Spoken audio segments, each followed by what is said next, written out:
Hi there, this is Ronnie coming at you with a video. Really should have done this the other day, but run up to Christmas and things are a little hectic.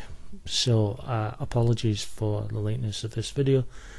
As is my wont, whenever I finish a campaign, I tend to do a video saying how I feel about it, now that it's over. And recently, for those who have been watching, and for those who haven't, I've just finished a campaign, on YouTube, my YouTube channel, called Quest for the Sword of Kings, which used Savage Worlds and the Thrilling Tales campaign setting, which is 1930s pulp. It is sort of the Shadow, Phantom, Indiana Jones, The Mummy, the Stephen Sommers movies. And that sort of thing. Hold on. How do I feel it went? I think it went okay. The system definitely works for pulp. That was without a doubt for me. I knew Savage Worlds would just go for it. It's great for that. I think the players enjoyed it. They certainly seem to be, before we started, I was asked where was I going in terms of tone. And I said, well, I'm sort of keeping it light-hearted, without going too far into anarchy. I mean, we just finished a game of Corporation that Becky had ran.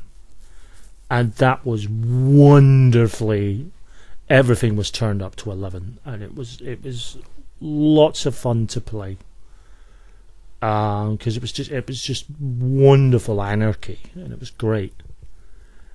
And I kind of knew that the next game, because we'd been talking about the next game, and I knew Jason was prepping for a Call of Cthulhu campaign.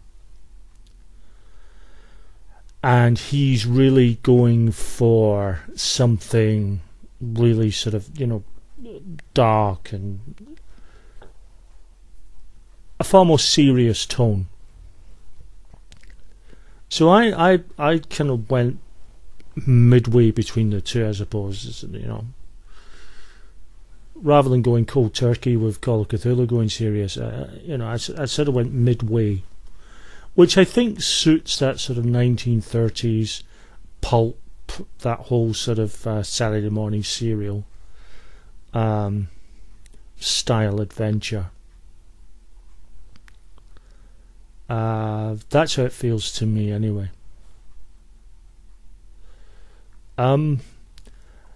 So the players, Becky and Jason and Phil, wonderful players, all three. Thank you very much. They got right into the spirit of it.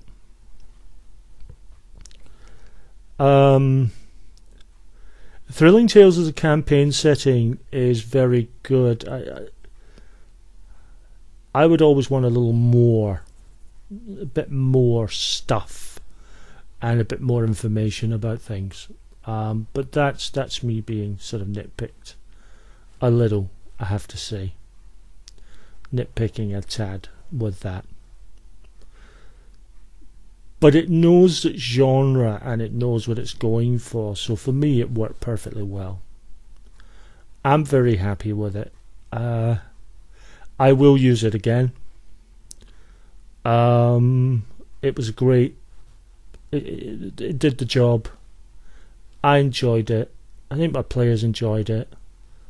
So overall, I'm quite satisfied with the campaign.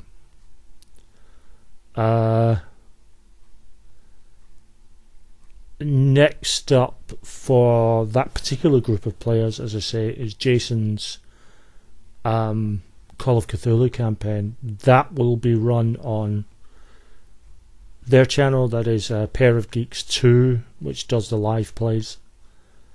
And it'll be the same 4 players. It's just different GM. In fact, it's the same four that did. It's the same ones who did Jason's D&D campaign. I'm looking forward to that because I have not played Cthulhu in a very long time. I've ran Cthulhu.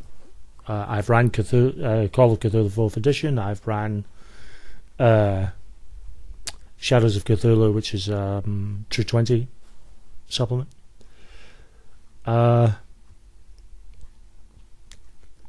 But this is not. It's in essence, it's Cthulhu Now.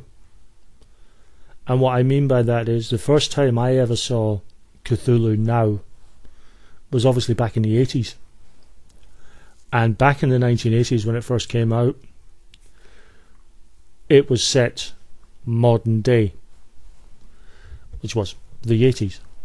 This campaign that Jason is running is being set in the 1980s. So it's going to feel a bit, it's a bit like sort of, dare I say, classic Cthulhu Now. It's odd, isn't it? But